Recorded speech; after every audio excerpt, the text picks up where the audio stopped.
too. So, all right. Cool. Some people have already been stalking me, so this is good. This is fun. I've been telling them to stalk you. There's some creeps out there. It's true. If they don't stalk you, there's something wrong with them. Exactly. Yeah. It's 2020. Yeah. Oh, we got Lila. Hi, Lila. Vera, just from the Netherlands. She follows a lot of our work. Yeah, she's from your Chris Angel days. Yep. Well, welcome, Vera. She's blowing you guys a kiss. Mwah. Mwah. Gross. Oh, from the Netherlands. Fantastic. Oh, wow. We've got an international reach. Yeah. There you go. Yeah. And then Greg says, boo, boo. That's my kind of language. So everybody who's joining us, like Robin, she says, hi, guys, or a guy, I don't know, Robin, guy, gal, it doesn't matter these days. How's Batman? Just grab a drink. What, Caroline? I was wondering how Batman was doing since we have Robin in the room. Right. You've got a Batman bat tattoo, right? He does. I do. Yeah. Yep. We got the bat signal. We're going to let some more people join in before we get started here. Hello from Maine. And Robin says, Batman is great. Excellent. Haunted Happenings Magazine is here. Haunted Happenings Magazine is in the house. So, yeah. Is that with Jeff or no? Is he with the magazine or no? He's with the Jeff. tour company. Jeff was at the tour company. Okay. He was with one of the Haunted Happening. We have a friend of ours. We made a friend through one of the tour companies. I forget his last name. Jeff, redhead. He works at Emporium 32 as well. Oh, yeah, Jeff. Yes. Yep. I haven't seen him in a while. Yeah, because everything's closed. I haven't seen him. Yeah. It's probably a good thing for him that I haven't seen him. I've been hungry. Ginger's taste the All best. right. So let's see. It's about 6 o'clock. All right. All right. So everybody, on this Memorial Day, we've got, welcome to BORAH's Banter. We've got today with us magicians and entertainment entrepreneurs extraordinaire, Spencer and Caroline Gayle Horsman. Yay! Happy to be here. It's kind of like Jeff is here.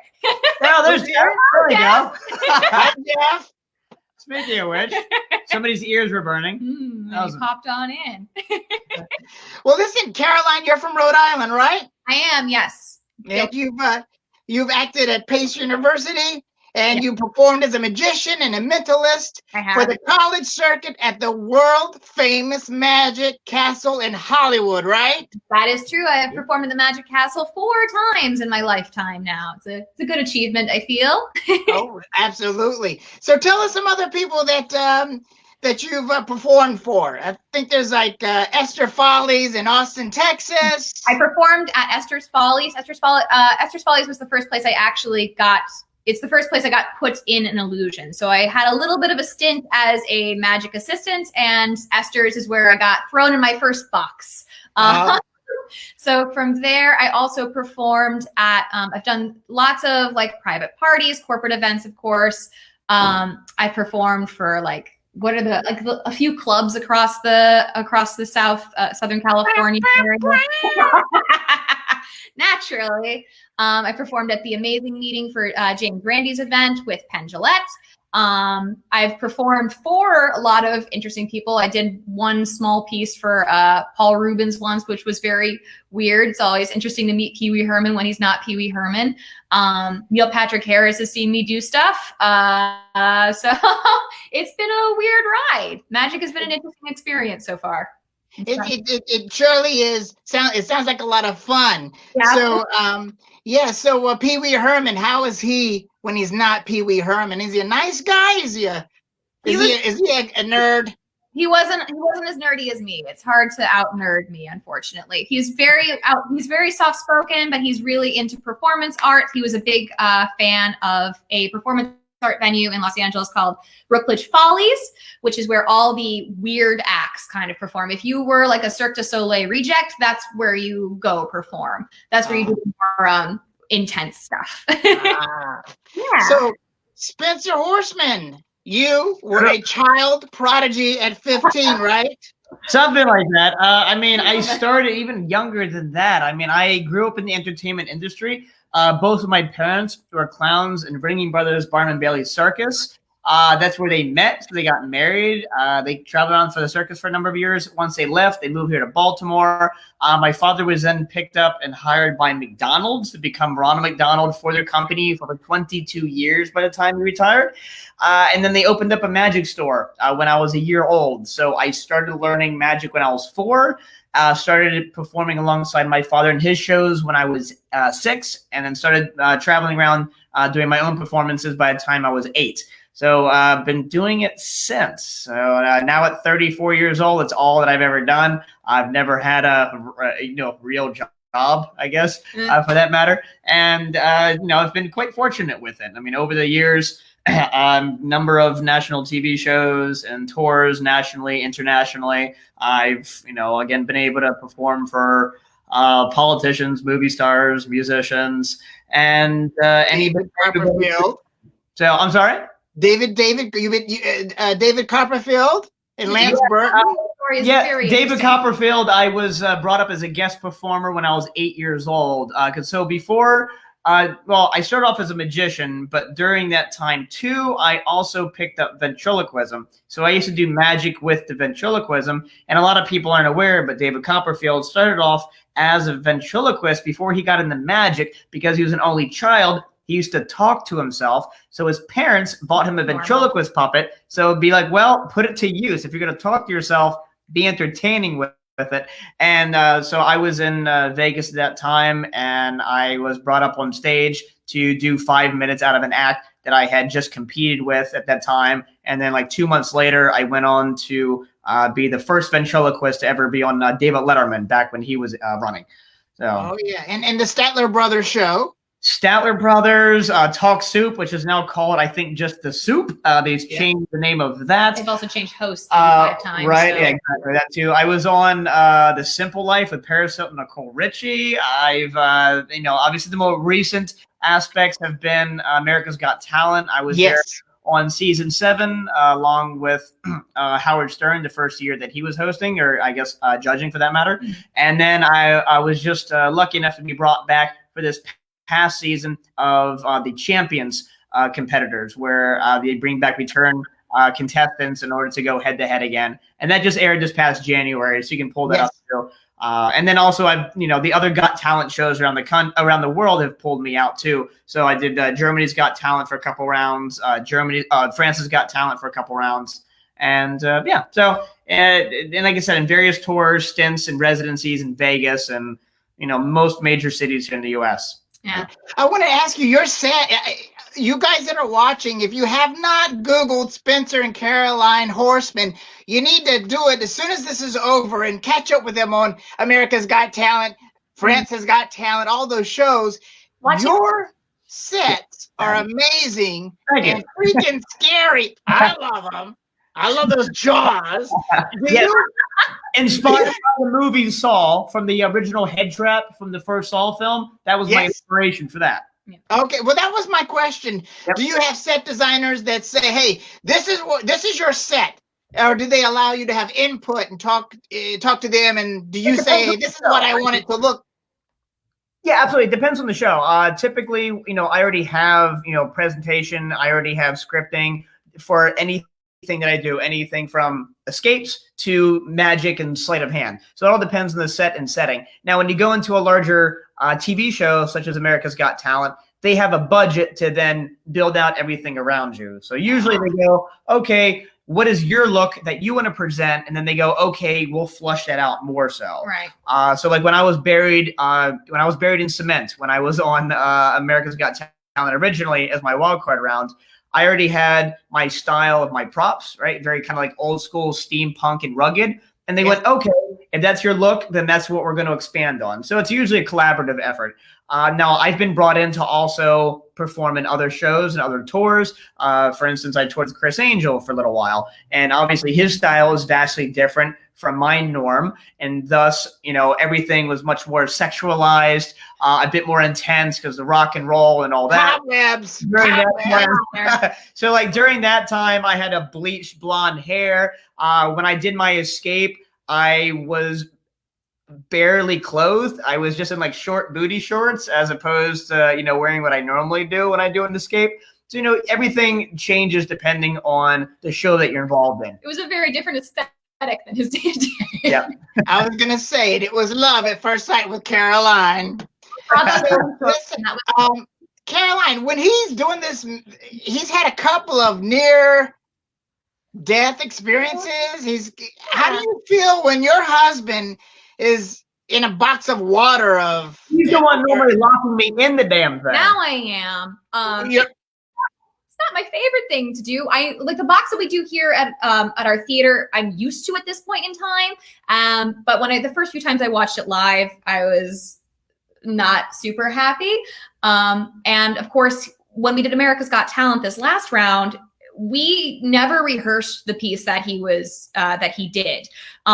We attempted rehearsals. We never had a successful rehearsal. He injured himself, and something about the prop failed the second time we did it. So we never got a chance to actually run through it.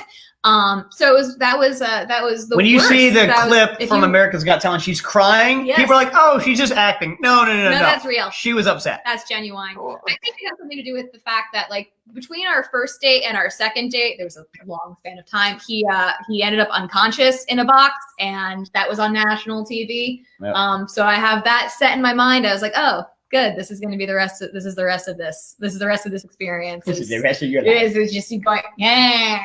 We've got some followers that are saying that they remember that. So yeah, they remember that. International news. So. Yeah. I want to go back to America's Got Talent and all that fun stuff, but also, do we have any fun stuff that we can do tonight? Some magic, maybe? Let's start with you. Give her a moment. You guys talk amongst yourselves. Rhode Island is neither a road nor an island. Right. Discuss. We could get just a quick little, because of where we're sitting right now. So 13 years ago, well, we've been open now, actually, as of March 10th, just this past March here, sitting in this theater.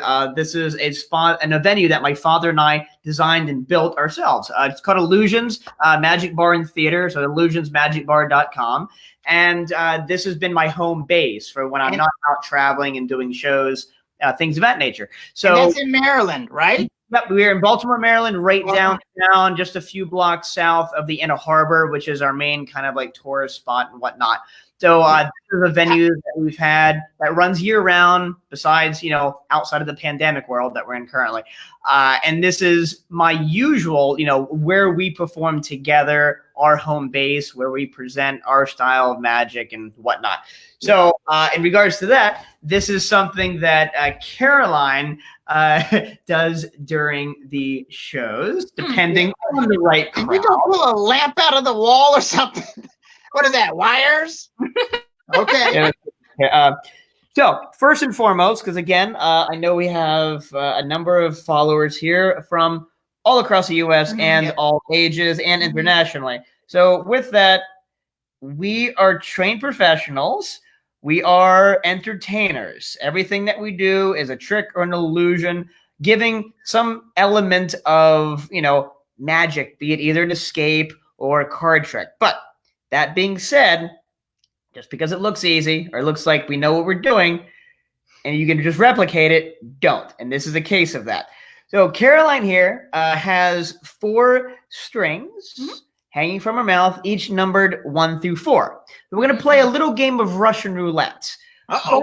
We won't know the ending right away. We'll keep a little bit of mystery behind it. So, BORAH, if you would please, you get to make all these decisions. We love magic. We love sorts of routines that we can involve people directly, as opposed to just performing at you. So if you would, gut instinct, we're going to go through a series of strings per your request, and one at a time, we will pull them out in the order that you call out. So gut instinct, what number would you like first? First 3. 3, there we go. So number 3 to be, so hopefully you can see that, so you know that we are not. Oh, you know what? Let me see if I can make the screen bigger. Hold on. Here, we won't move. Wait. Okay, good. So since we cut off for a second, so the audience doesn't think that we've done something, do you want to keep number 3 or do you want to change your mind? Oh, we lost him. BORAH, I think you got to come back. Because now we can't hear you. It's okay. Just keep the split screen. Keep the split screen. Keep it. It's okay. Come back. Come back. We miss you already. Come back. There we go. Okay, there we go. Hear me? Keep us here. No, we couldn't hear you or see you when you changed it over. So I won't do that no more. Sorry, guys. I don't know what I'm doing. It's fine. No worries. Okay. You're back. It's all that matters. So now, to make sure, to be fair about this, that we haven't done anything while this cut out, and then maybe that was a planned little blackout that we had happen. That was my fault. Totally my fault. It's okay. We want to just test conditions. Do you want to still keep number 3 as your first choice, or do you want to change? Let's change. Okay. 4. And 1, 2, 3, 4. So again, game of Russian roulette. Our number 4, your first choice. 1, 2, 3. Doesn't seem interesting just yet. There's more. I know. Don't applaud yet. Don't applaud yet. So we have now 3 options. So we have 1, 2, and 3. What's your next choice? 2. 2. All right. 2. Going for the even numbers. So again, number 2. Yep. So 1, 2, 3. Again, not all that interesting yet. This will make sense in a moment. This is 50 very. shots. This is where it becomes a little bit more stressful for us, especially because we know what's going to happen, or hopefully not happen. All right. You have 1 and 3. Which do you like? Let's go back to 3. The original number 3. Final offer. That's you want it. to go back to that because you already picked that earlier, or that's what you feel gut-wise you want to go with? Let's just get it over with. 3. That's my gut feeling. Okay. Yep. All right. Oh. So, 4 options. You made these decisions. You went 4, 2, 1. Had you picked number 1, What? that would have been our outcome. She would have had a lovely lip piercing. Show business Yeah. is super glamorous. I put it in my mouth. Come to Salem and have one that's done sterilely. Don't be playing that stuff at home or in that theater. So again, don't try that at home. My parents spent a lot of money on theater school so I could do this. They're very proud. I think they're watching somewhere. Are they? Hi, Mom and Dad. Haven't seen them sign in yet, unless they've signed in under a Maybe different they just name. didn't leave a comment. I don't know. Who knows? All right. Well, that's really good. Very good. I won't try that. I won't try that screen again. We're gonna stay split screen. Okay, fair enough. All right. So, do you have any? Now, you had a couple of incidences. You got any war wounds? I bet, right? Oh yes. Even from doing again, like I said, besides getting buried in cement, getting myself locked in the water and passing out, I've also had some issues while hanging upside down, doing a straitjacket escape, a la Houdini, like he used to do. So doing it here in the theater, when we had debuted this new remodel in the back where we're sitting right now, I fell from the ceiling, landed on my head, and then the apparatus I was hanging from fell from the ceiling as well, and I caught that with my forehead and busted my head open. And this is a live audience. It always happens during a live audience. It's never during rehearsal, right? Of course. So busted my head open, blood everywhere. I grabbed some napkins. I put it to my head. I finished my show as if there was nothing wrong. The show must go on. So yeah, exactly. not. I walked out the door. By the time I walked out the door, ambulance was here because one of my bartenders called. I jumped in the ambulance and left. And everybody was just still sitting there going like, we thought this was part of the show. But I went to the hospital, got 16 stitches right there between the eyes. Thus me looking now like Harry Potter. It and works it's with great. the magic. So, So, yeah, I mean, it's fitting. it's Harry on, Potter. I'm sorry, what, Caroline? it's on brand for him. So Yeah. So, how do you both prepare for your show? Physically, mentally, are you a member of a gym? Do you have to stay fit, right? And then when you prepare mentally to do a show right before a show, what's that all about? What happens? Oh, performance mentality. If you want to talk about that, I can talk about it. well, before the show, so Spencer and I, in our own venue, we run everything. So there's not really much of a before the show time for us because I'll be checking everybody in. I welcome everybody to the theater to make sure that everybody's in the right mood and right mindset. It also gives me the opportunity to meet everybody in our audience to kind of know how our audience is going to feel that night. Spencer is also behind the bar during that time. So we're on basically for 2 hours before our show starts. Before that, during the day, we try to go to the gym. We try to hang out with our dogs as much as possible and just relax. Because as soon as 7:30 hits here, we're here to be on. We're here to be here for our audience. So it's like, we have 100, our theater shoots about 100 guests. And so, I'm bartending alongside of a couple other bartenders. And then we get up. Our show is 2 hours long, plus an intermission in there too. And then once we end the show, then we're still out and about hanging around, meeting and greeting with guests, taking selfies, bartending more, and doing, whatever else needs to be done. It's a 5-hour experience for us from start to finish. And I think it's, so in magic, there's a definitive fourth wall. A lot of magicians won't spend time with their audiences because they want to keep a little bit of mystery about themselves. What makes us unique is we're not here to do magic for you or at you. We're here to do it with you. It's going to be like a collaborative ride, and that's why we do everything the way we do it. That's why we greet our audiences, and that's why we make sure that we're friends with them before we even get on stage. Yeah, because again, this establishment that we've set up here, I have the history here with my father and I. Again, we've been lifelong residents here in Baltimore. And so when you come in, it feels like home. And it's very much how we want people to feel, because we live right next door here to our theater. So we're always here in this space. We, again, like I said, we live in the neighborhood. We support small businesses here where we live. So people know us as part of the community. We're not these weird, mysterious characters. I mean, we are weird, but we're not these mysterious characters. We're extremely approachable. Yeah, exactly. We're extremely approachable and personable. You're very personable. Yeah. And as we tell people, we're nice. As we tell people, we're more than just a magic show, right? You're not just coming in, seeing a couple of nondescript magicians and then leaving. You really get to know about us. We're really open just in regards to anything. I'm extremely open and raw during my show about, the history of my bar, my father and I, things of that nature. Yeah. So again, it makes people more comfortable. It really the reason, again, both my parents were clowns. For profession, which is really one of the most self-sacrificing styles of performers that you can be. Because again, you put on this face, this character in order to basically be goofy to make other people happy. And if people are familiar with the quote from The Watchmen with, Rorschach, where he goes, "Oh, heard a joke once." Man goes to the psychiatrist. He says, "Hey, I'm sad." And the psychiatrist goes, "Oh, go see the clown at the circus, Pagliatti at the circus." And he goes, "But doctor, I am Pagliatti." It's very true with a lot of performers that, we think about everybody else's happiness first. We make sure that everybody is comfortable, everybody's at ease. We ultimately try to provide an escapism for those that are watching us. Yeah. And that's our whole goal. I've never gotten into magic or performing for that general, gone on TV even, to get famous or rich, anything like that.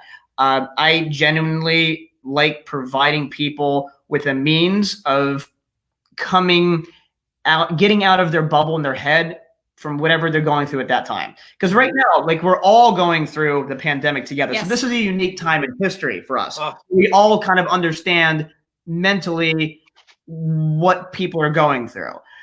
Individually, obviously, it's a little bit different from family to family, but overall, we're all experiencing the same thing. Outside of pandemic world, anybody on any given day is going through something. Yeah. The loss of a loved one, the loss of a job, a break, whatever it may be. So if I'm able to bring 100 people into my show, into our show, and make you forget about whatever hardship is going on in your life during that time, I go to bed happy. That's my end goal at the end of the day, why I perform, why we do what we do. Yeah. To bring happiness. Yeah. And to take a little stress out of life away. Take it away. So you had said a couple of times your parents were clowns in which circus? Ringling Brothers. Yes. They so what was it like having a mom and dad as a clown? Did they ever bring their work home? Your mom's cooking and some green eggs and ham? Son, we don't have salt. Here's some sprinkles on your eggs. I mean, That's right. What was it like? If anything, my dad always used to That's joke accurate. that, like, oh yeah, Spencer forgot what my real face was half the time, because he would always like come home after a show still with his face, as we would call it, his clown face on, up until like he would go to bed. So like there'd be times after, even when he was Ronald McDonald, that he wouldn't take his Ronald McDonald face off until he fell asleep at night at 10, 11, 12 o'clock. Yeah. So I just, for me, it was normal, right? Like, it's whatever you're exposed to is you're normal. Exactly. So that was, it was always a big joke with my friends, because my parents, busted their ass to put me in private school here in Maryland, which is great. And, this was a school that I was like the poor kid from the city attending, because everybody else that went there were the rich kids from the county, and all their parents were doctors, lawyers, went to Harvard, Yale, et cetera, et cetera. Of course, and the joke would be like, oh, Spencer, where'd your parents go to college? And I went, clown college. And it's true. Like, it's 100% true. Yeah. But, it's like... Did he ever tell you about his audition or experience with Ronald McDonald? What did he tell you about the audition, how he got the job or anything? Yeah, so his audition actually for Ringling is kind of the catalyst for that. So McDonald's, he was referred by a friend after he left the circus. They're like, oh, this guy just left the circus. He was boss clown. So my dad, I don't know if you're familiar with how Ringling operated, but you have obviously your different groups of performers. So you have your acrobats, you have your, animal acts, you have your clowns, right? And so back when my dad was on the show, there was 36 clowns, what they call Clown Alley, which is the gathering of the clown where they would have everybody. So there was a manager for the clowns. They called it Boss Clown. So my father, when he was on the show, he was actually one of the youngest boss. He was the first youngest boss clown ever to get the position. My dad always knew he wanted to be a clown since he was a little kid. So my father's name was Ken, but he acquired the name Kenzo in middle school, like Bozo the Clown, and it stuck. So everybody, even after out of the circus, he was always called Kenzo up until the time when he passed away 4 years ago, unfortunately. But he was called Kenzo up until then. So, but his audition though, you had to be 18 to audition. So he had learned all the circus skills, already developed his own costume, his own makeup, everything for this audition. He went in ready. He went in and auditioned at 17, a year before he was supposed to graduate, and he lied on the application. And he got accepted. He didn't think it was going to get accepted. His mother took him to Washington, D.C. for at the armory there in Washington, D.C. Got accepted, and he went, oh, crap.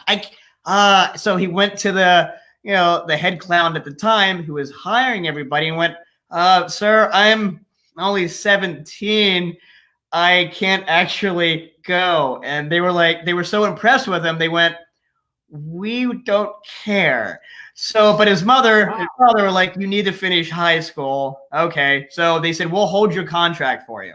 They held his contract until the next year. As soon as he graduated, he went off with the circus. So that was his thing. My mother, so my dad joined the show in 77. My mom didn't come on the show until 79. Dad's from Baltimore originally. Mom is from Pawhuska, Oklahoma. Tiny little town of like 400 people, one traffic light sort of thing. Oklahoma. Yes. Exactly. Oh, so she got some corn. Some corned beef and hash and some grits. And grits. I think Bernie would like BORAH. Oh, absolutely. His mother would love you. Absolutely. You'll meet her sometime in Salem. We'll drag her out. Let's go out on a date. Go fly around the moon or something. She's only 4'10", so I'm as lucky as I'm as tall as I am, being at 5'5". So you can see. But she never wanted to be a clown. She had a training of being an acrobat in middle and high school. But being in the middle of like this little town, she just wanted to escape. So what's the old phrase with the circus? You run away and join the circus. That's literally what she did when she turned 18. So she wound up joining the show in 79. And then my parents got together in 1980, and then they left the show together in 81. So wow, that's the history from there. She was a little thing, wasn't she? Yes. Still a little thing. Did Sized. Did they ever shoot her? Huh? She's shrinking. Is No. she? Well, we all are. Listen, especially when you throw water on a daggone witch, you shrink. Did she ever get shot out of the cannon? No, but Tiny- she did use her acrobatic skills to pick up. Being a clown, usually they did a lot of slapstick, obviously, but because she was able to do all the somersaults and tumbling and all that, she used to flip over 2 elephants. She would run down a ramp and hit a springboard and flip over 2 elephants as a clown. Do stuff like that. So Jackie says, one of our comments, she remembers you from Foxwood Studios. It's Father Up. Yep. Up in Connecticut, the Foxwoods Casino. Yeah, absolutely. Yep. Casino. Yes. Yeah. And so somebody says that they've got a mini mom. Samantha, she's got a mini mom too. Oh, they're pocket size. They're fun. And Lila says it's very interesting and it's a wonderful story. Your dad and mom, Spencer. So. Caroline, I heard through the grapevine that you are dabbling in some writing. I have been writing. I've written every magic trick all the scripting for a magic trick since I moved here. Oh, your mom just joined the. My mother is here right now, by the way. Bernie Spencer's my mother. We were just talking about you. Her ears. Hi, Bernie.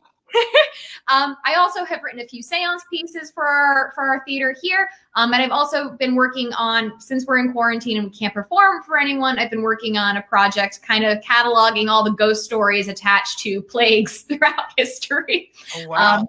My favorite one right now, I've been studying tuberculosis and the great New England vampire panic and how they intertwined. I grew up right down the street from Mercy Brown's grave, so it seems natural to talk about the vampires. You both almost sound like y'all need to move to Salem, but we'll talk about Salem a little bit later.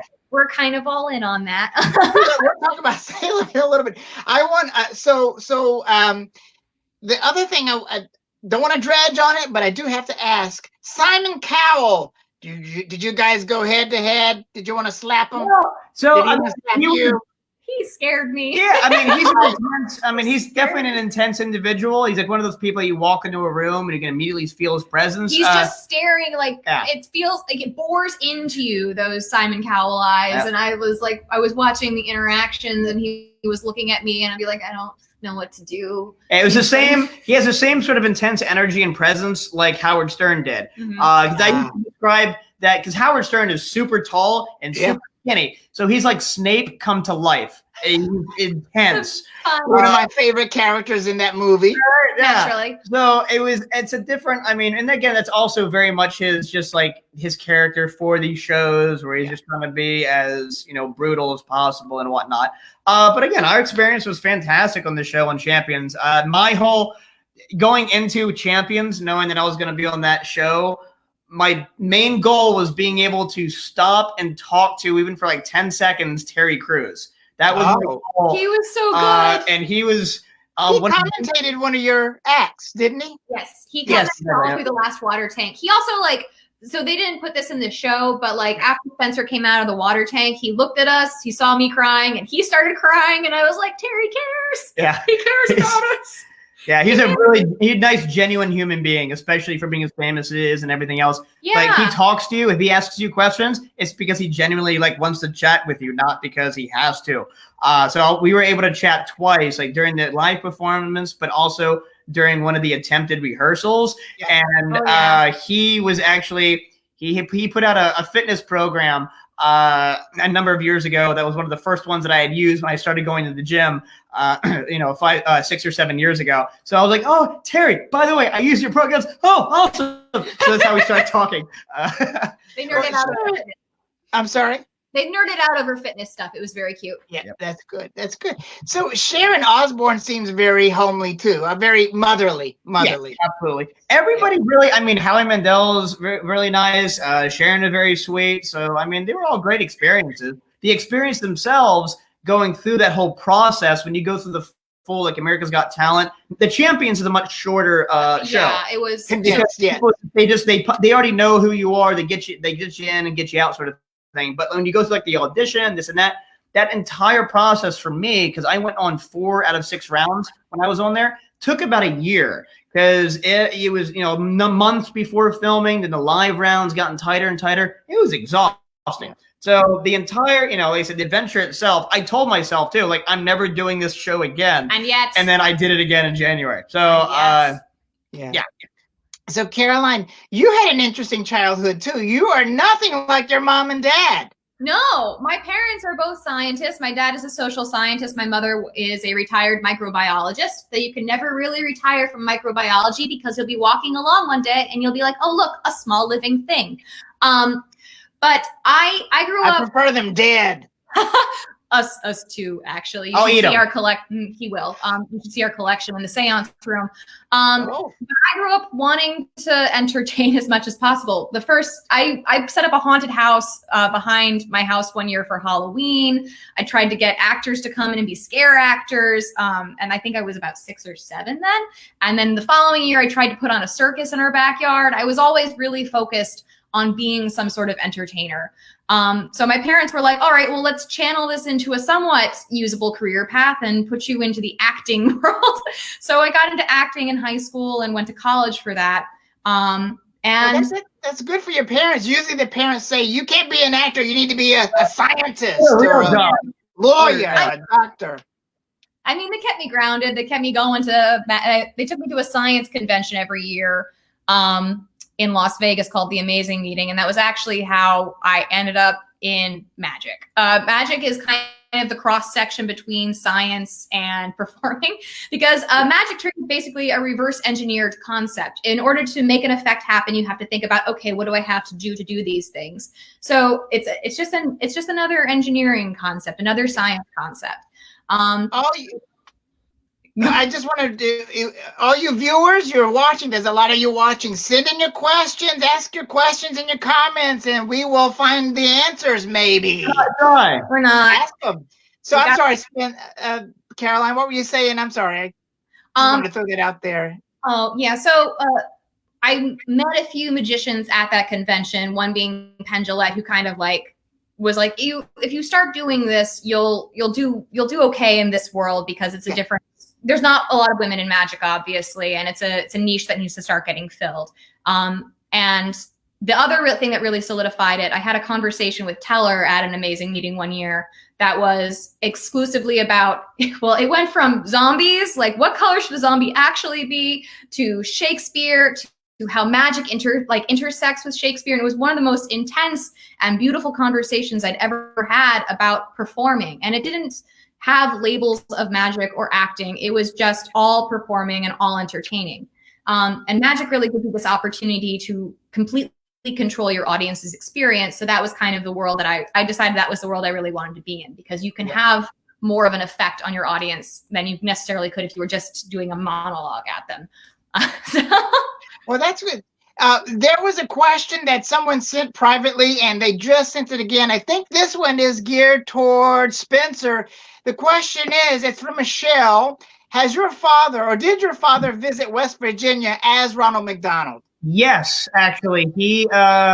So when he was Ronald, that would have been from, he was hired as Ronald in 82, and then was Ronald McDonald up until, I think, 2002, 2004.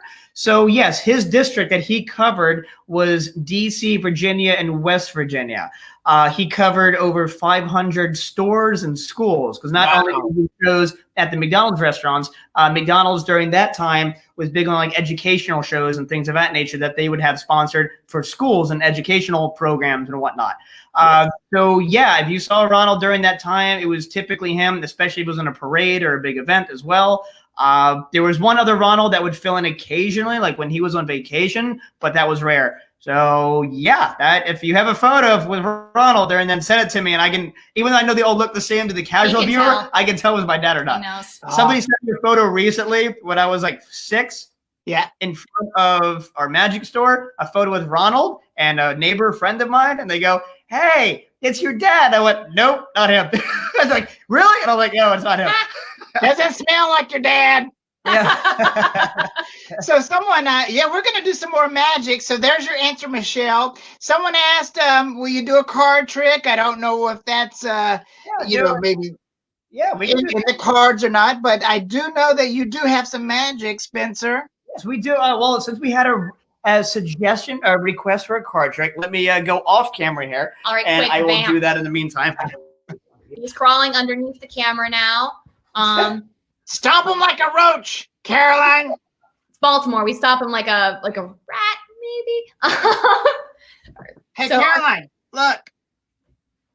Oh, we matched. We're We twins. match. I love it. She's got the same patterns. Yes. You have orange socks. You could have worn orange Oh, socks. that's true. We could have. So, Caroline, are y'all big into Halloween?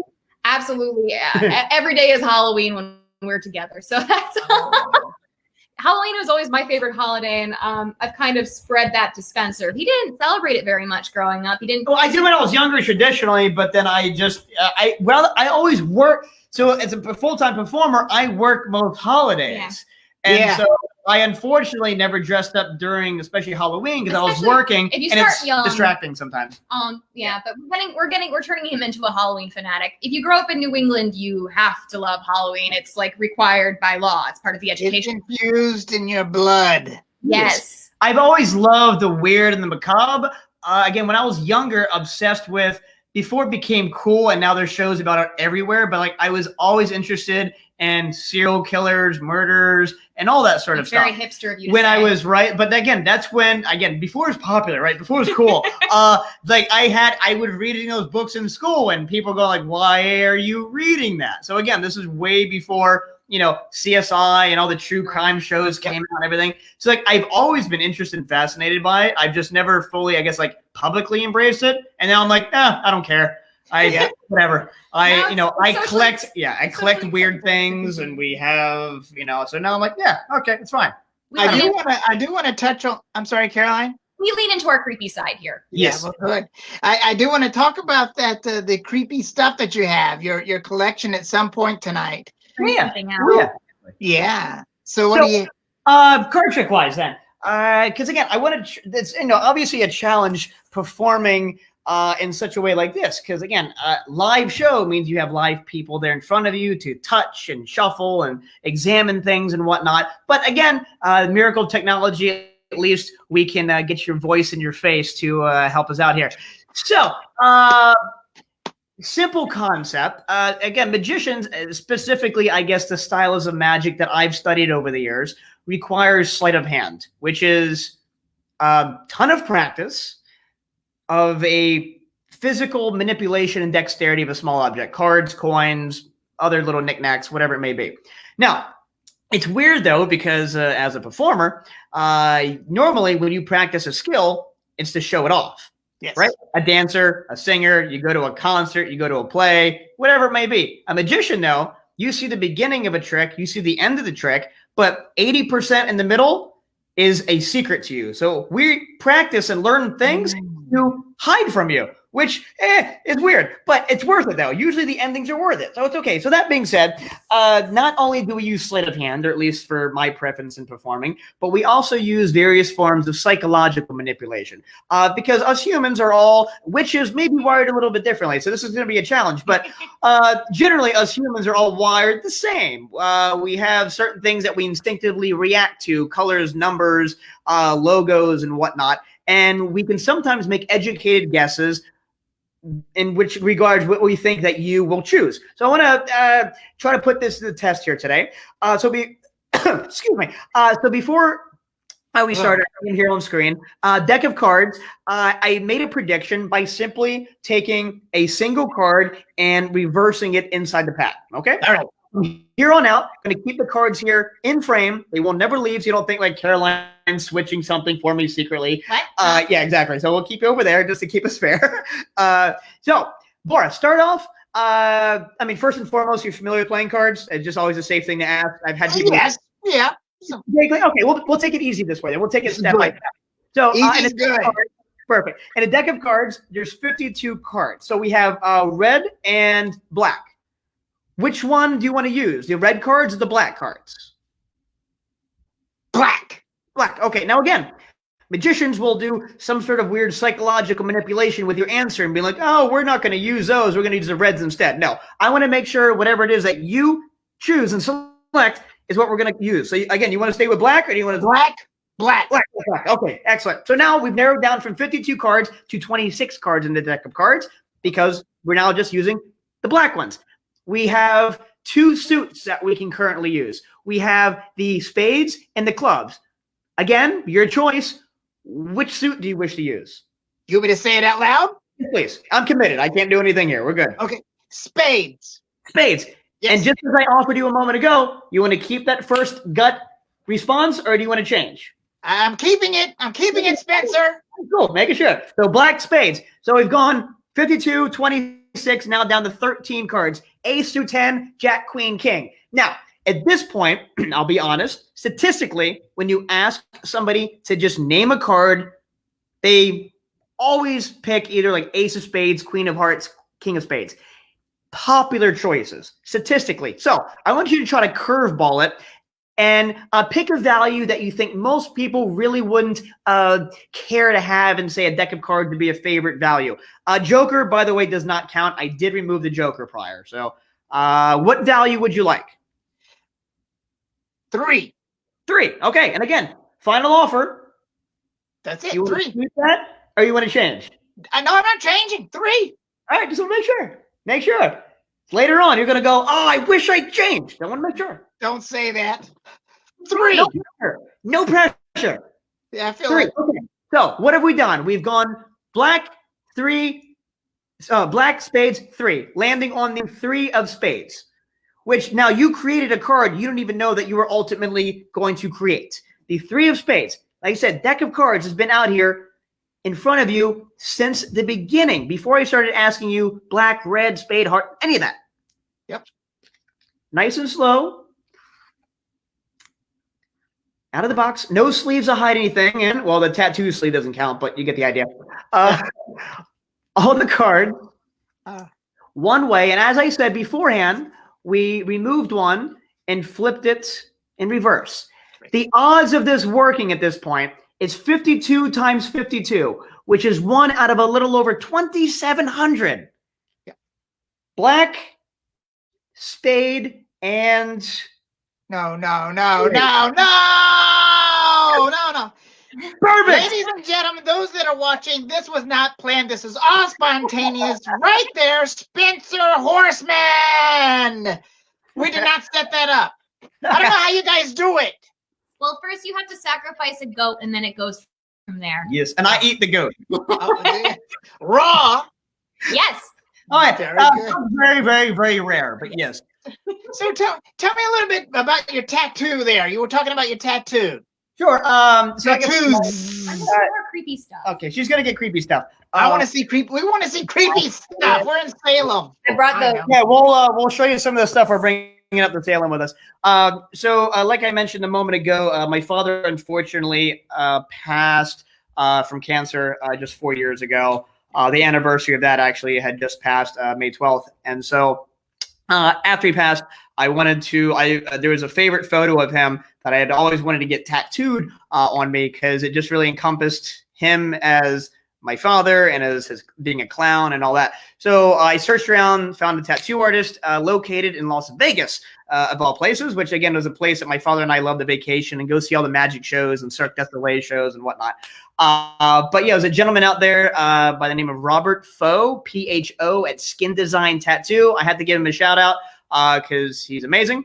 So 2 summers ago, I started on this, and I get towards the camera in the correct direction here would help. So this is a photo of him that was taken when he was just 20 years old, when he was backstage leaning up against the wall, about to go out and perform at he was Madison Square Garden or somewhere or there. So, audience of like 50,000 people, and him just kind of being relaxed and chill. So that was my favorite photo of him. So then, of course, we have the circus elephants there on the back. That was about 5 years. That picture is about 5 years after your dad started working. So yeah, right? exactly. It was after he started working in Ringling. Yep. Yes. So I initially only intended on getting the portrait of him done. But then the artist, and if you go online, if you go to my Instagram, you'll see the photo. I mean, this is hyper realistic. It's a perfect match to the photo that I gave to the artist. Yeah. So the gentleman, though, Robert Pho, was so good I was like, I need more, because they'd say tattoos are addicting. So from there, my dad was heavily influenced by the old comedians of the day. So Three Stooges, Charlie Chaplin, Buster Keaton, Marx Brothers, Abbott Costello, and that's who I grew up watching. And that's the kind of where I get more of my, like, when you see me actually on stage and perform, you know, I don't take myself that seriously. I'm not a serious brooding magician. I'm extremely kind of manic and nerdy and awkward, which is fun. So that's just me. You know, I just kind of live, you know, lean into who I am naturally, and, you know, obviously bring out a little bit more of that on stage. So because of that, we then kept going. We added Buster Keaton here to the arm. This is from the cameraman. So he's holding the old school camera there, and then he has a little monkey on his shoulder. On the inside, we have Charlie Chaplin, so everybody typically knows who that is. And then I said my father's personal favorite was the Stooges. On the other side of my father, we have the Three Stooges. And then up on the brilliant work. Yeah, this gentleman is his story himself is amazing, and he does this free-handed. He does a slight stencil on it, but then he just freehands off of a photo off of his iPad. So each one of these portraits took anywhere from like 8 to 10 hours each. Wow. So when I would fly out there, we would sit. Our shortest session, I think, was 6 hours. Our longest session was 11 hours. And then we kept going. Last 2 summers ago, so 3 summers ago was my father in the sleeve. And then 2 summers ago, we added the Marx Brothers up here on the chest. We've got them, and then sorry to flash your viewers. Young kids, close your eyes. we have Abbott Costello here on the ribs. So that's what is your favorite Abbott and Costello movie? Abbott Costello, Meet Frankenstein, because you have all the classic monsters. You've got Dracula in there. You've got Invisible Man. So hands down, one that I have watched repeatedly. And then we even during Halloween here in the bar, we don't play sports here in the TVs at my bar. We do old comedies. So obviously during October, we have that running on loop the entire time. This last year was Addams Family. This year is Addams Family, old school Addams Family, for that matter. So you talked about going to a private school and everybody was doctors. Parents were doctors and lawyers. Here's a question. Oh, okay. Yeah, here's a question from Wanda Forrest. She asks, what would you say to a young kid who wants to do magic but is afraid of being bullied? Good question. Absolutely. I have an answer for it, and if you want one too, I just talked a lot, so you can. Well, I think it's best to embrace yourself as much as possible. Kids are gonna find a reason to pick on each other regardless of what they do. It's better to embrace who you are and hope that will stick than to deny yourself and then not pursue something, if that makes sense. That was because especially bullying now is a bit more intense because of social media and all that. Back when we didn't have social media, at least even when I was in lower school, middle school, high school. No. So it was they could only bully you to your face, and so I know it's more intense and there's more of it usually because of social media. So always remember, if somebody can't say it to you to your face, then they're just scared and they're a wimp. Anything somebody writes to you, ignore all of that. That's the first thing. But if they are still teasing you and being a bully about your choice of wanting to be an entertainer, a magician, whatever it may be, something my father instilled in me at a young age was most likely whoever that person is, 2 things to remember. 1, when somebody bullies you, that's because they themselves are not comfortable with who they are. They are threatened because you already kind of know what you like. You have your own individual interests that makes you happy. Yeah. They are not happy. People that are bullies are not happy with themselves. The second thing that he also reminded me of was, especially if you're getting into something as unique as wanting to be an entertainer or magician, that's already something that very few people get into, which means that person who's bullying you, you will never come across them or deal with them again once you get out of school. They will have zero say-so over your life, over your future, over your career. So if you can grit your teeth and ignore them until you don't see them after graduation, it's unlikely you will see them again. And if you do, it's usually going to be because they've come to a show and now they're following you. Yeah. So that's Absolutely.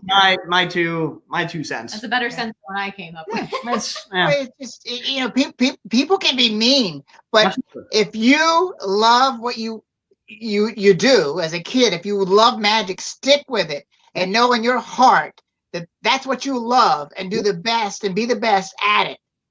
And then don't worry about anybody else, because it's just words. Yeah, exactly. It's all just words, and it hurts. Well, But just be the best magician or witch or a weird artifact collector or whatever that you want to be. Don't worry about what people have to say. Being you unapologetically it's a difficult thing for a lot of people to come to that, because they're so afraid of what other people are going to think. So it's, if you know who you are, it's best to express it and just know that someone will, it won't matter what other people think. Yeah. So you got some goodies there, some oddities. We brought you a mishmash of things. Yes, because we have, again, like I said, from my, both of our, interests in different things, other items that we don't have that bringing up here. Well, we'll bring up in Salem, and again, we'll talk about the future of Salem later. Yes. But I have serial killer memorabilia, I have medical oddities, I have all sorts of things, but then also dead stuff. This was actually a series of Christmas presents I got for Spencer this past year. So these are from Brooklyn Taxidermy. So they're fantasy taxidermied mice. We have a little magician taxidermy. Oh my. Yes. That was once a real rat. Yes, he was once alive.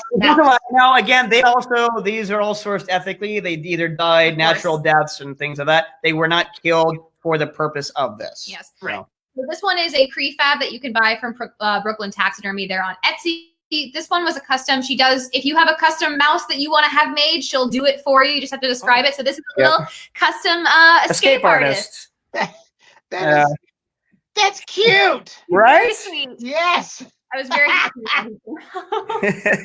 No, they do a beautiful job. So taxidermy is fun, and it's becoming. It's always been a thing, but it's now become a little bit more mainstream and accepted, because now people are giving like classes, and people that go out and they do group painting classes, right? You paint and drink wine. They're also doing that now with taxidermy. So it's cool how, again, certain things now kind of fall out of taboo and kind of go, oh, this is fine.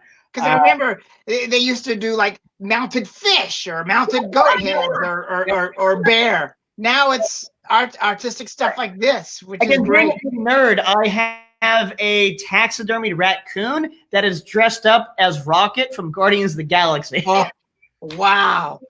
That is awesome. He's a good raccoon. He's a fine raccoon. He sits on top of our cabinets in the house. Yes, he always looks like he's trying to steal our food. Yes, quite.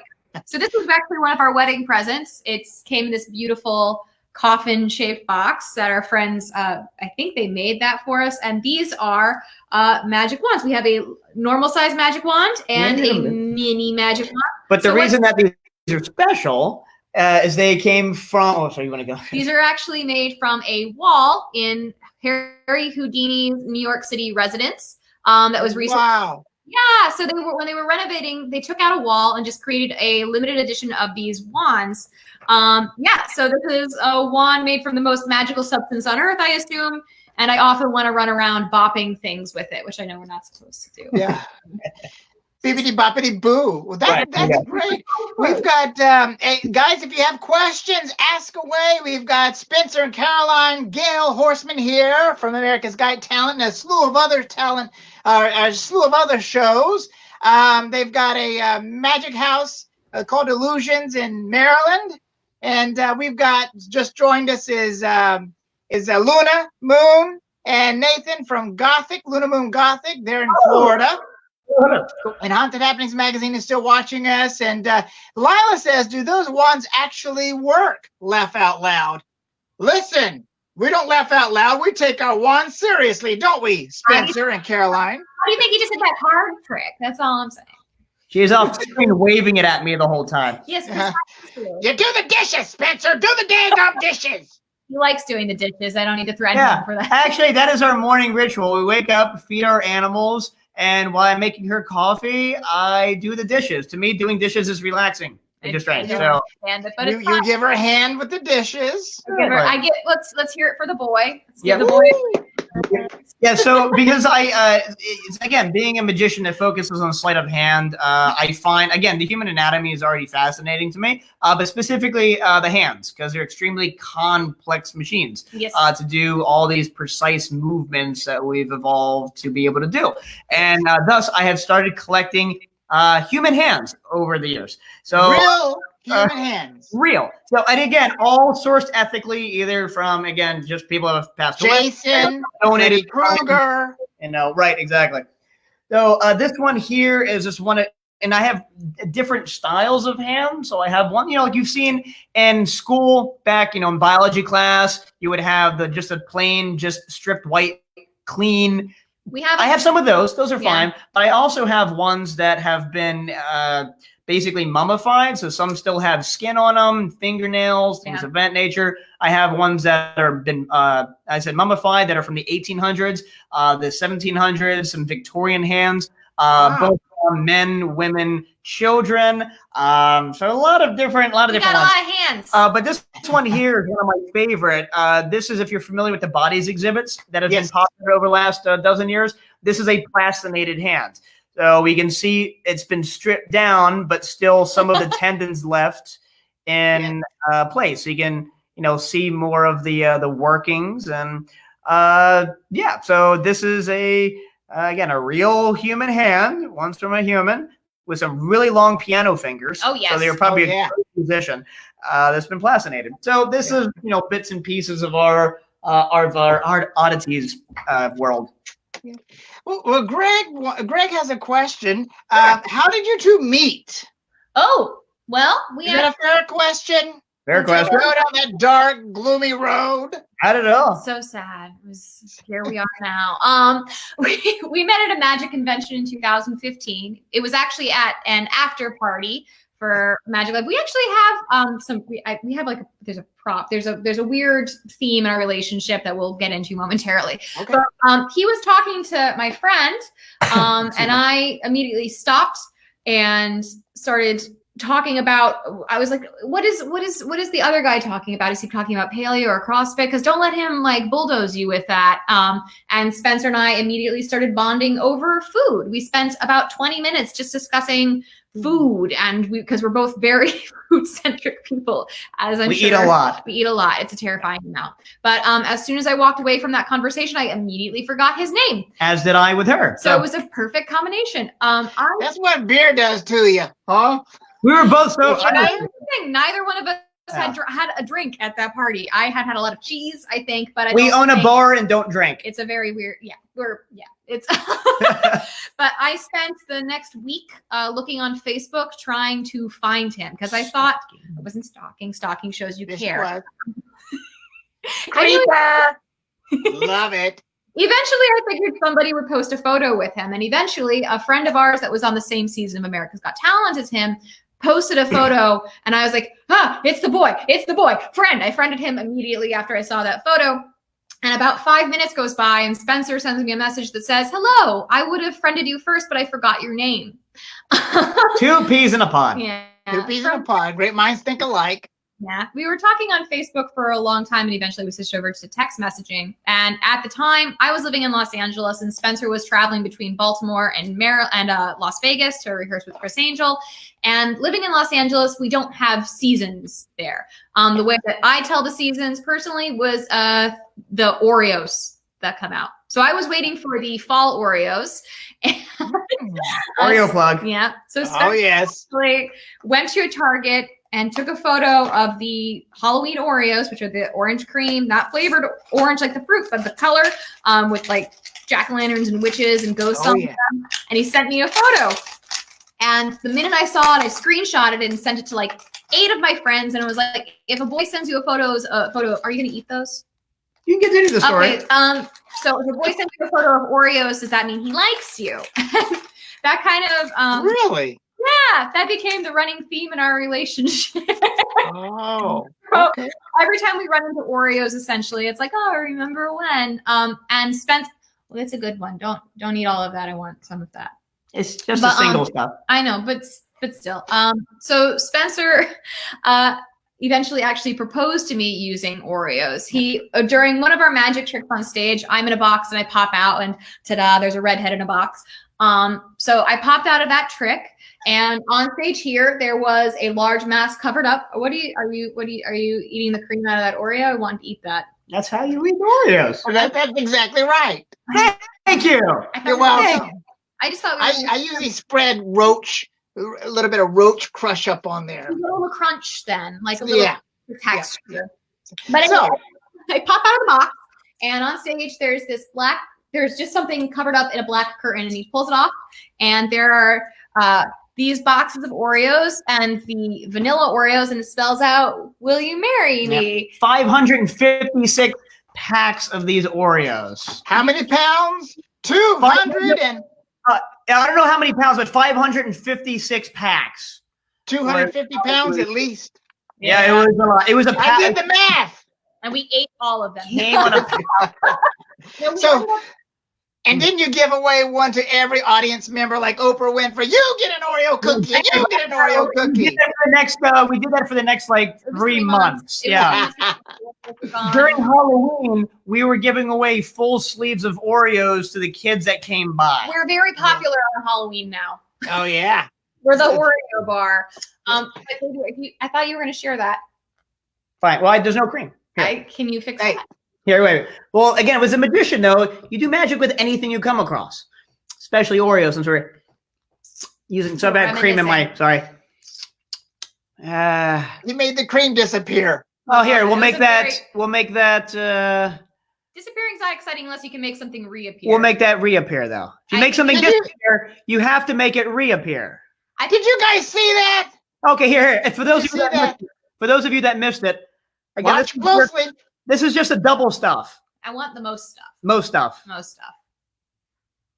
All right. Let's get in there. Until it looks like there's a marshmallow in the middle, I'm not interested. There we go. That's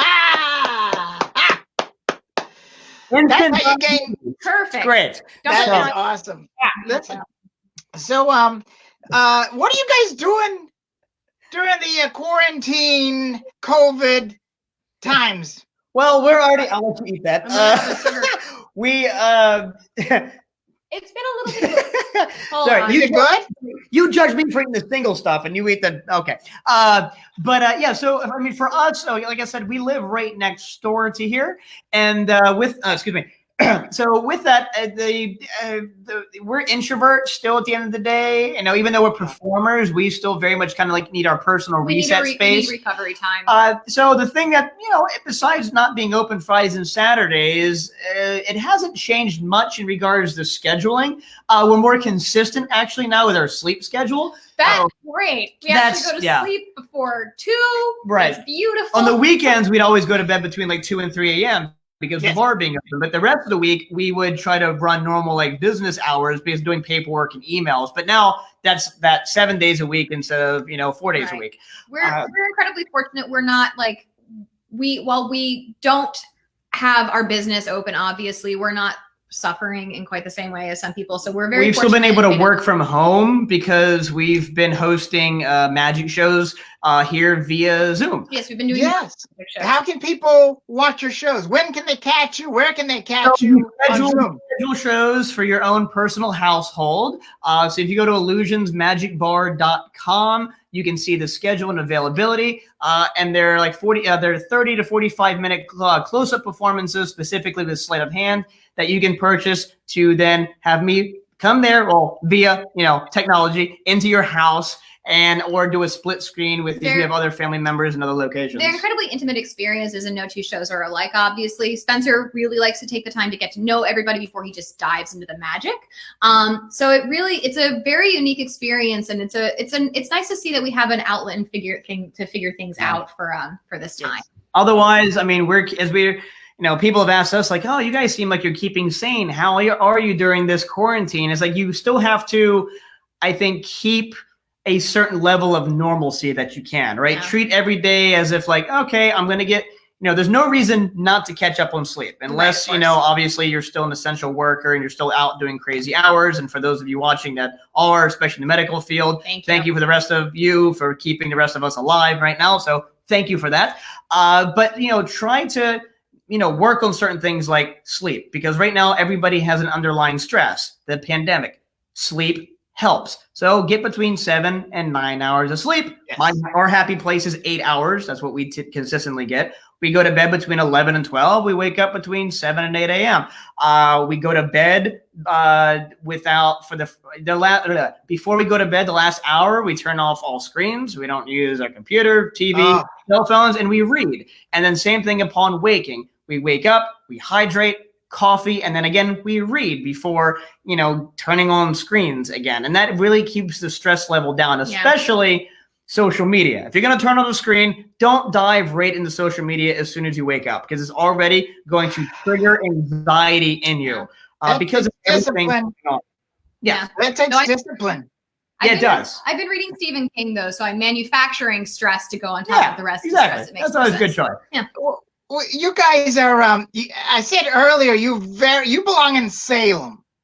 Do you have you ever been to Salem? Do you want to come to Salem? What are your thoughts about Salem? You should be in Salem. Spencer has been to Salem. I grew up in Rhode Island, so you have to go to Salem at some point in middle school, because you just spend an entire year learning about the witch trials. But our first trip to Salem together was this past Thanksgiving. And we both fell in love with it. It was my first time, and then we went again. Well, geez, multiple times now. Yeah, we just keep going back for like 36 hours at a time and then coming back. So long and short of it, we were after, because we have been looking to open up another location in another city, another state, in order to kind of get away from the bar business. I'm still keeping my venue here, obviously, because, just spent, too much time here and building up this, but just to kind of focus more on performing, focus more on sharing who we are as performers, and then also just weird people. And we had checked out some other cities, New Orleans, Austin, Texas, some spots in Colorado, things of that nature. And, we decided to go to Salem on Thanksgiving, like I said, just this past last year. Yeah. And fell in love with it. The community is amazing. Everybody it was super welcoming and just friendly. And this is even when it was quiet. We hear that it gets pretty crazy during, obviously, Halloween. But we have yet to be there during any sort of tourism season, even when it's dead quiet. And it's been amazing. Yeah. It just feels like a good community there. Like everybody really cares about each other, and everybody's really like supportive and wants to make everything succeed. It doesn't feel like anybody's out to get anybody there, which can often be a thing that happens, especially with businesses. If you have a competing business, a lot of people will feel competition, but it doesn't feel like that in Salem. It feels just so welcoming and kind. And the residents, the other business owners, the government there. It felt like just a no-brainer. We walked into the Chamber of Commerce and we started talking to the gentleman there, and he was just like, that'd be great. Rhinus. Yeah. He was wonderful. Yep. He spent we just crashed on, and he was like, spent like 45 minutes with us. It was like 20 minutes before they closed for the day, and he just he was willing to talk to us about anything and everything. He was like, what do you want to know? And I was like, I wasn't expecting to get this far. Rhinus and all those there at the Chamber of Commerce is really nice. And when you come, you got to get in touch and get involved with Creative North Shore, Creative Collective. Yep. And even our real estate agent was like, we'll introduce you to the mayor next time you're here. We're like, what? So long and short of it, we are working on setting up a venue there and setting up a show. And not only just for the season of October. I know a lot of people come in just for that time, but like we fall in love with it. We love it there. We want to move and live there. We want to support the community directly. Yeah. And so we want to transition there because, like I said, we have a big responsibility here in Baltimore. But, I have other magicians that can come in here, and that way we can start to slowly transition up there. We were actually supposed to start moving there in May, and then obviously the world shut down. Yeah, we had a venue. We had our first show booked. We were actually supposed to be working at the the Endless Night Vampire Ball that was coming up. That was supposed to be this past May, and then got moved to June. And we'll obviously, that was going to be our Salem debut. And we had started working on our retail space. We had started kind of museum space, whole 9 yards, and then a performance space too. Yeah. And so it's just obvious it's all being put on hold right now, Yeah. but the plan is to still make that happen. It just seems like it's going to be obviously next year, the way that everything is slowly starting to open. And So when the stars align, what? bingo. When the star, you go, no, you go, girl, go, girl. So it's looking like 2021 will probably be the year that it happens. Where I sorely miss New England the longer that I've been away from it, and it's weird because I never thought I'd want to return to my roots, but it seems to be calling me home.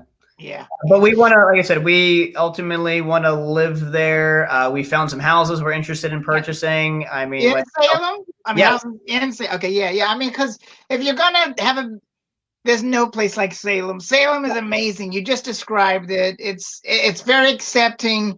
You know, you walk around town and you just see people that you've eaten. I mean, that you know. Just familiar faces everywhere. And there's lots of dogs here. It's a very dog-friendly city. We're big dog people. We have 3 dogs and 3 cats. Really? Currently in the house, the size 740 square feet. Yes. Wow. You also need to get 3 more animals so it can be 666. I agree. I want bunnies, so I figured we get 2 bunnies. Eventually, they'll make another one. Yep. Oh yeah, Rats. We want rats too. they'll make a lot of little bunnies. You got to tie those little suckers up. Right. Precisely. So let's see. Any other questions out there? Let's see. Any other questions? Haunted Happenings Magazine. Oh, they just reminded me. I have a lightning round for you guys. Are you ready? All right, let's do it. Don't get nervous. I'm going to throw out some questions. And as Spencer and you both have told me, use your gut instinct. Throw me your first gut answer. Favorite Halloween candy? Reese's. Snickers. Huh? Reese's. Sorry. Snickers. Snickers. Favorite Halloween movie? Either one of you. Oh, Trick or Treat. Trick or Treat. Oh, you like Sam. Yes, we just watched that for the first time this past year. I regret to admit, but it's so good. It's so good.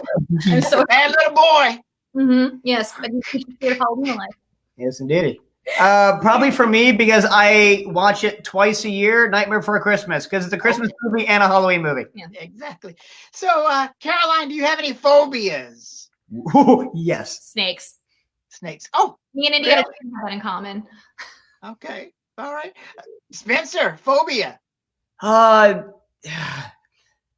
direct phobias in regards to animals and critters and things of that nature. It's more of just a performer phobia of just, bombing on stage and everybody hating me. Oh, that dream. So there's that dream. Yeah. That dream. I think every performer has that. Yeah. That's probably one of the bigger ones. Yeah. Caroline, Elvira or Andorra from Bewitched? Oh, I love Andorra. I'm going to have to go with Andorra. I grew up watching Spencer, Jason or Freddy Krueger? Ooh, Freddy, because he's more interesting in regards of manipulating in and out of dreams and all. Absolutely. Oh, yeah. What are your pet peeves? Oh, Jesus. Pet peeves. I'm at the tone this answer down. I'm gonna go with people who are unwilling to change their opinions on things. Yeah, that's fitting for nowadays. That's good. Yeah. On that note, Caroline, who do you relate to most on Hocus Pocus? Winifred, Sarah, or Mary Sanderson? Probably Mary. Honestly. Okay. My face goes sideways like that a lot. Well, I hope you have more brains than write a daggum vacuum cleaner. Look, what was she thinking? Suzette said Freddie. And Suzette also said candy corn is her favorite candy. And Lila, she loves Reese's. And let's see. Now, I have a giveaway for you too. Ooh. Yes. This is my little surprise. I'm going to ask you 2 questions. If you don't get them both right, you're going to lose. Oh, okay, that's fair. Tonight, well, I'm going to give it to you anyway. I like being a mean jerk, but I got to give you the prize anyway. Listen, so I have tonight something very special. Let's see if I can kind of take the glare off of it. This is a Haunted Happenings magazine. These are very collectible. People love these. Oh, yeah. This is an older version. Let's see, it's from October of 2012. Perfect. Ooh, okay. Is 2012 a special date for you guys in any reason? If not, don't worry about it. That was when the Mayan calendar ended, right? That was When the world was supposed to end. Well, and you know what? On the front of this is a magician holding a wand. Also, yes. Who is that? I can't say that. Oh, You know what? I didn't look to see it. I didn't read it yet. I didn't want to open it. I don't know who it is by looking at it. I'm not sure if it's inside. I did not want to open it up. Like I said, these are highly collectible. People love these magazines. Each year they change. They got a new artist this last year. And so the front covers are a little bit different now. So this is a highly collectible magazine. So in order to win, Spencer, the first question is for you. Oh, God. Were the first jack-o'-lanterns made from large squash or turnips? I know the answer to this. Turnips, isn't it? Wait a minute. Hold on. Caroline, let me ask you the question. Were the first jack-o'-lanterns made of large squash or turnips? Turnips. I said. No. You said Spencer, I'm going to ask you the question. Were they squash or turnips? Squash. Thank you. Jeez. I thought it was turnips for some reason. Turnips. This is so weird. I thought that's what that was. It was turnips. Yeah. Well, maybe I'm wrong, and I hope I am. But I googled it. I looked at my Yeah. Maybe I'm wrong. Does anybody know? So anyway, we'll move on. True or false? Halloween is the second highest grossing commercial holiday after Christmas. True or false? Caroline. True.